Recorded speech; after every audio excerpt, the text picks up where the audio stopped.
Il est maintenant 7h23 sur Europe 1, Thomas Soto.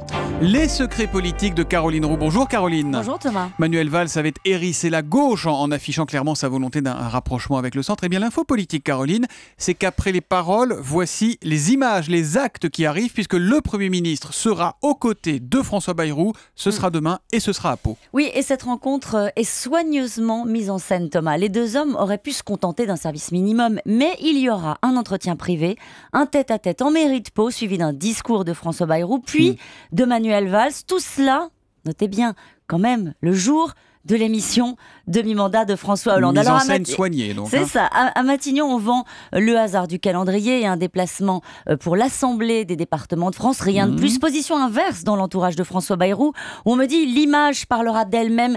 Elle est suffisamment forte. Il n'y a pas besoin de légende, me dit un proche du maire de Pau. Alors, il faut dire qu'au Modem, en ce moment, on a vraiment retrouvé le sourire.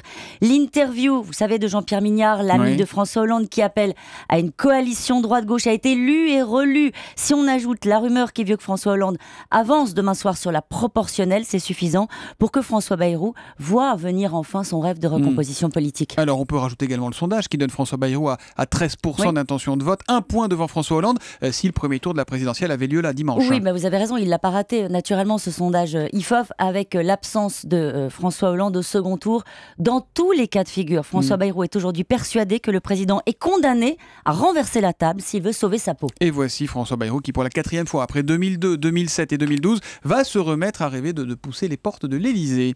La question politique du jour, Caroline. Est-ce que Cécile Duflot s'est fait remonter les bretelles après sa minute de silence un peu solitaire hier à l'Assemblée? Alors, c'était une petite mise à niveau des règles de l'Assemblée nationale par le directeur de cabinet de Claude Barthelone. Il n'avait pas l'air content, Barthelone, hier. Hein. Il disait c'est pas le lieu, c'est pas l'endroit, on fait pas ça ici. Il l'a recadré. Alors donc, le directeur de cabinet de Claude Barthelone a rappelé à Cécile Duflot que l'usage, c'est que la minute de silence soit actée en conférence des présidents. Ce sera le cas d'ailleurs pour l'hommage qui sera rendu aujourd'hui à l'Assemblée au sergent-chef Thomas Dupuis, tué au Mali. Claude Barthelone, vous en parliez, il fait savoir qu'il n'était pas en colère, il a juste voulu rappeler les règles de l'Assemblée et qu'il a reçu des messages de soutien de la droite et de la gauche pour avoir entravé le coup de Cécile Duflot. Voilà, et cette séquence avec Cécile Duflot qui se lève et qui tente de lancer une minute de silence dans un brouhaha quasi général, on vous la met sur Twitter avec le hashtag E1matin.